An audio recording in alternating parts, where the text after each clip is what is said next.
we guide you through how to fix Samsung Bluetooth not working. So first, turn Bluetooth off and back on from your phone's quick settings or Bluetooth menu. If that doesn't work, restart your Samsung device to refresh the system. Next, check if your Bluetooth device is properly charged and within range. Remove the connected device by going to Settings, Connections, Bluetooth, selecting the device and tapping Unpair. Then reconnect it again like a new device.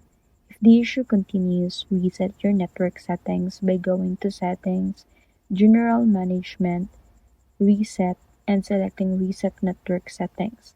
You can also clear the default Bluetooth cache by opening Settings, Apps, showing System Apps, selecting Bluetooth, and clearing the cache. Make sure your Samsung software is updated because outdated software can cause connection problem. If none of these steps work, try connecting your Bluetooth device to another phone to check if the problem is within accessory itself.